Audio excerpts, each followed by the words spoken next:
Innocent behind bars. My story of love, loyalty, and unimaginable consequences. You know what's crazy? Sometimes the people you take a bullet for are the ones behind the trigger. That's exactly what happened to me. I spent 2 years of my life behind bars for a crime I didn't commit. All to protect my sister Sarah, because, family is everything. Well, until they turn on you, of course. I still remember the night it all went down like it was yesterday. I kept telling my sister and her husband, Mike, to call an Uber, but you know how stubborn people can be when they're wasted. Next thing I know, I'm getting a hysterical call from Sarah, telling me they'd accidentally run someone over with their car. Classic move. I mean, who doesn't think to call an Uber after a night of partying? But what makes this story even better is that Sarah was pregnant at the time, and Mike had a previous DUI on his record. They would have both gone to prison, and I would have been left to raise their kid alone, with no explanation why daddy's in prison for a crime he didn't commit.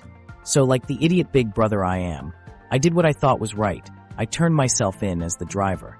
The drama that followed, spoiler alert, I was screwed. Fast forward 2 years, and I'm finally getting out of prison. You'd think my family would be grateful, right? Wrong. The welcome home party consisted of my mom telling me I needed to get my life together, and my dad suggesting I move out because, and I quote, "We can't have an ex-con bringing down the family's reputation." Because apparently, the scandal of running someone over and lying to the cops is much worse than having an ex-con brother. And don't even get me started on the looks I got from Sarah and Mike. They just kept staring at me like I was a creature from another planet, but without the charm. They couldn't even look me in the eye, which is understandable, I guess. I mean, who wants to look at a person who screwed them over? They just kept saying how unfortunate my situation was, like I'd chosen to go to prison for funsies. But here's where it gets good. What my family didn't know was that before all this happened, I'd invested in some tech startups that absolutely exploded while I was inside. I had $100 million sitting pretty in my bank account. Did I tell them? Nah, I let them kick me out. Wouldn't want to ruin the whole disappointment vibe. I checked into a modest hotel and started planning. A month later, I bought that same hotel. Talk about a plot twist. And the rest, as they say, is history. But I'll get to that later. For now, let's just say I've learned to appreciate the little things in life, like having a roof over my head and not having to wear an orange jumpsuit. I still get chills thinking about the night my sister Sarah and her husband Mike decided to take matters into their own hands, or rather, their own drunk selves, behind the wheel on a rainy October 2020 night. I mean, who needs an Uber when you can drive drunk with your spouse, right? As I recall, I had been nagging them for what felt like an eternity to get a ride home, but they were too busy singing karaoke to "I Will Survive" at the top of their lungs to listen to reason. "You guys are absolutely smashed," I exclaimed, trying to sound responsible over the phone. But Sarah, ever the party animal, just giggled and said, "We're fine, bro. We know the roads like the back of our hand. Or at least, I think I do. Mike, aren't you sure you know the roads?" Mike, bless his inebriated soul, started rambling incoherently about how he used to drive a tractor on his grandparents' farm back in Nebraska, and how he was pretty sure he could navigate the highways of suburbia just as easily. Yeah, I'm sure that's not a great idea. At all.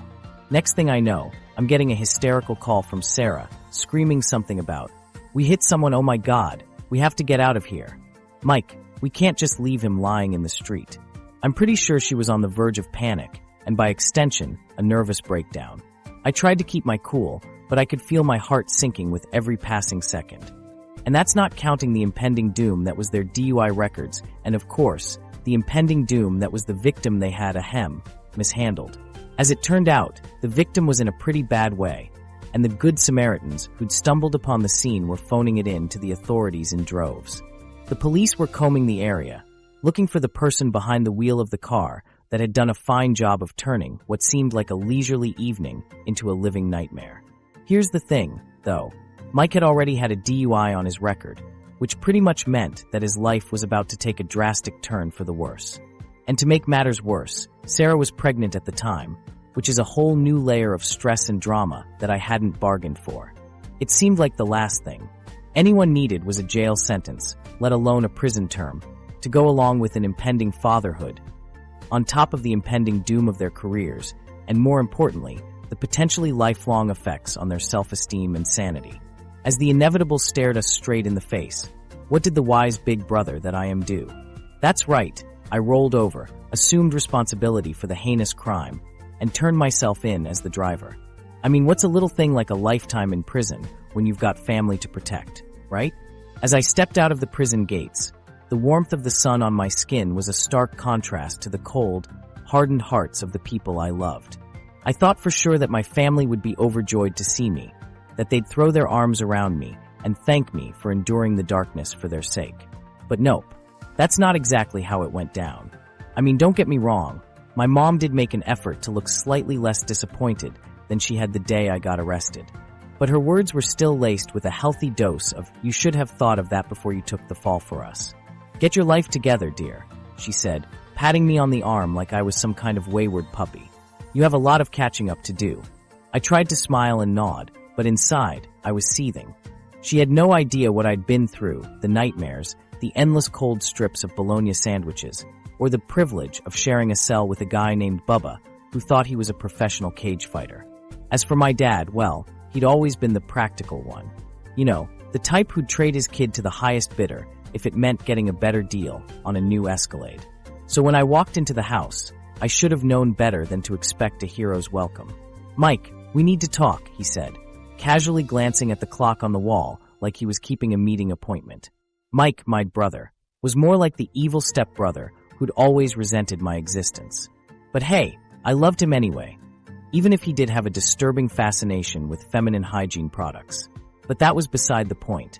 "Time for you to get your own place, buddy," my dad said, with all the empathy of a cold-blooded crocodile.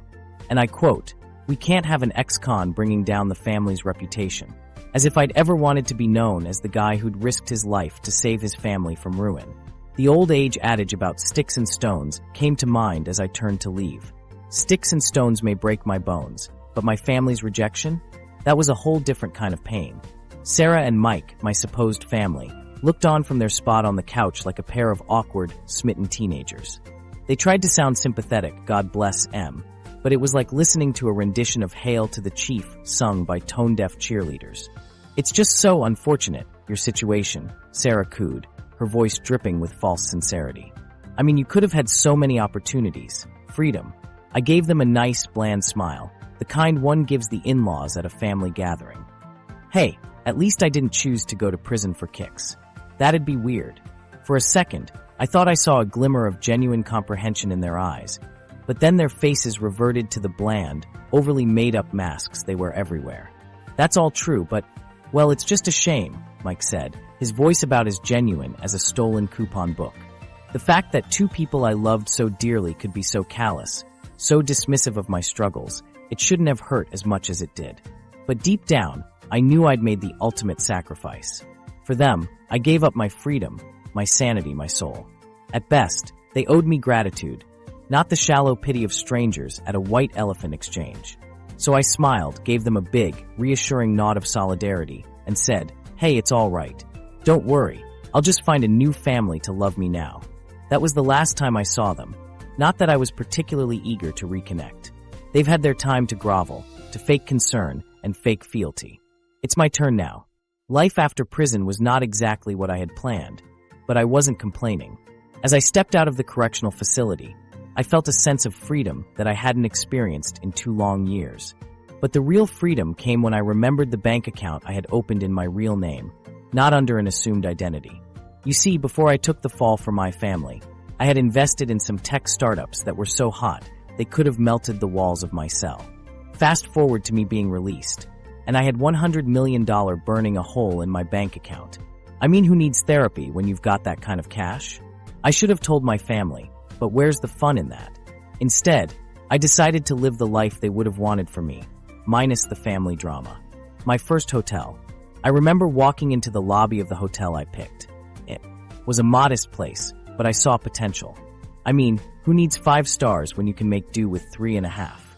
I put in an offer, and the owner, a lovely woman named Mrs. Jenkins, sold me the hotel for a steal. I spent the first few weeks getting to know the staff, learning the ropes, and pretending to care about the brand's standards. But honestly, I was just counting down the days till I could renovate the hotel into something truly epic. I invested in new furniture, changed the color scheme, and hired a team of interior designers who didn't mind me telling them what to do. My big reveal was supposed to be a month later, but I got impatient. I bought the hotel, and with the help of my new best friend, a contractor named Joe, I transformed it into a hotel that rivaled the finest establishments in town. The phoenix had indeed risen from the ashes, and by phoenix, I mean my modest income. The birth of a hotel chain. I remember the first guest checking in. She was a young woman who looked like she had just stepped out of a photo shoot. I offered her a complimentary upgrade, and she accepted with a smile. I offered her a glass of champagne, and she said, "Thank you, darling." It was then that I realized I had finally made it. The Phoenix Hotel chain was born. I hired a marketing team to create buzz around my hotel, and buzz it did. People raved about the exceptional service, the delicious food, and the regal decor. I became known for my generosity and my willingness to listen, two traits that I had actually learned while listening to the whining of my family members. Fast forward 6 months, and I had been named one of the top hoteliers in the country. People came from all over to taste my famous breakfast buffet, to see the incredible art collection, and to experience the unparalleled level of service that only I could provide. My hotel became a destination for celebrities and world leaders. I received calls from the State Department wanting to use my hotel as a venue for diplomatic meetings. And I got an email from the Vogel World Wandering asking if they could borrow some of my room decor for their next travel brochure. Of course, with success comes drama, and I had my fair share. One day, a disgruntled guest left a scathing review on Yelp, claiming that I had shortchanged him on his bill. I was furious, but then I smiled and sent him a check for a few $1,000s. Problem solved. Another day, I received a visit from the income tax office, and they asked me to explain a few discrepancies in my tax return. I politely explained that I had invested in some ventures that hadn't reported properly. They left, and I let out a silent sigh of relief. And then there was the time when I accidentally checked into my own hotel, thinking it was a business suite. Long story short, I ended up getting handed a room key by a new employee, and I tried to convince them I was a VIP. All these little quirks have made my life a never-ending circus, but I wouldn't have it any other way. I checked into a modest hotel and started planning. A month later, I bought that same hotel. Talk about a plot twist. I still get a kick out of thinking about that day. I was going about my regular hotel rounds, sipping on my morning coffee, when suddenly I saw a sea of familiar faces in the lobby. My family, all dressed up, looking like they were ready for the Oscars, was heading straight for me. The looks on their faces, priceless. Mom was clutching her designer purse so tightly it must have served as a makeshift anchor, preventing her from floating away with the sheer excitement of it all. Her eyes widened in shock, and I bet if she had a taser, she would have zapped me where I stood and exclaimed, "What in the world are you doing here?" Meanwhile, Dad attempted to choke down his coffee, which was now more like a bitter swig of regret. His face contorted in every direction, like he was simultaneously trying to sneeze out a tear and burp out a protest. His cough eventually turned into a fit of laughter, and he chuckled so hard that I couldn't help but smirk along with him.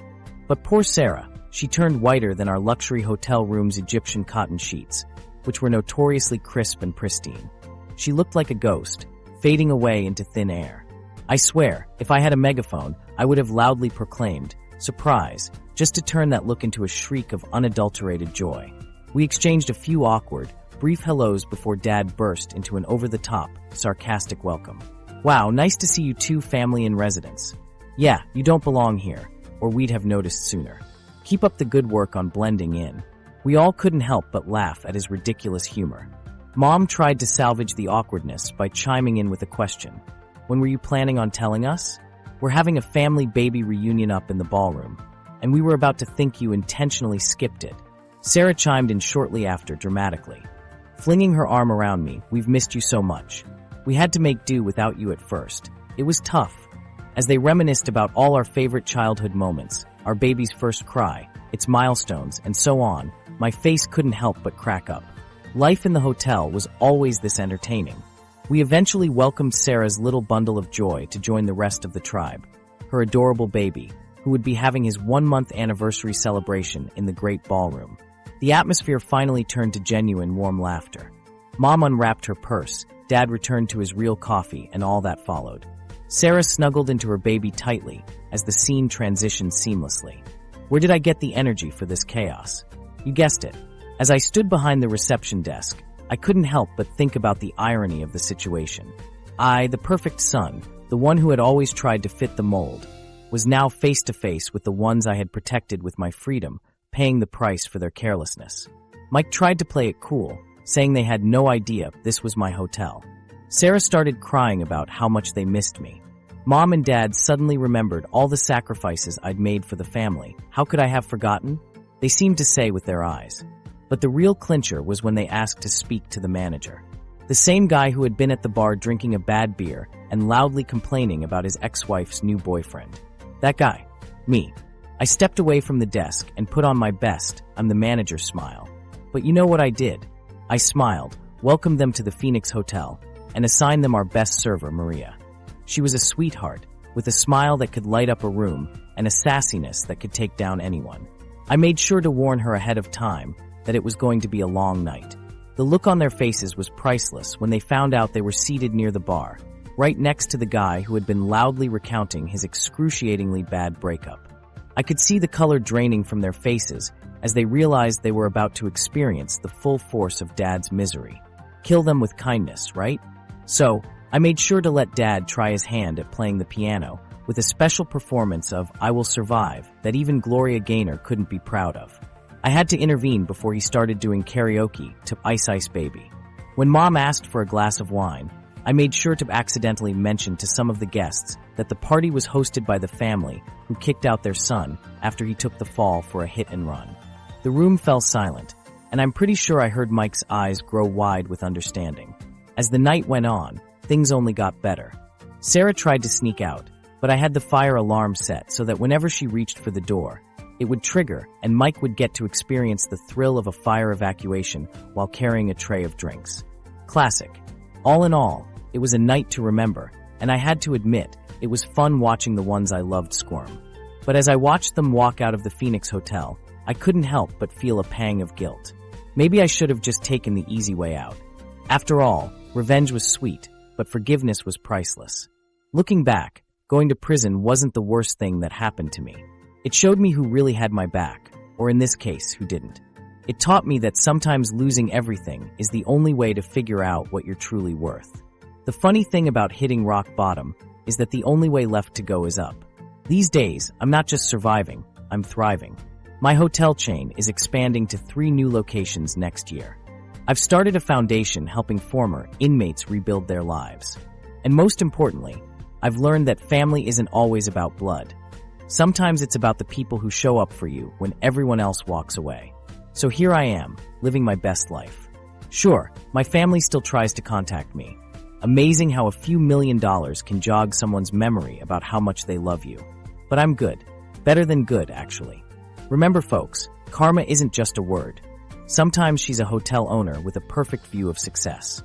And hey, if you're ever in town, come stay at the Phoenix.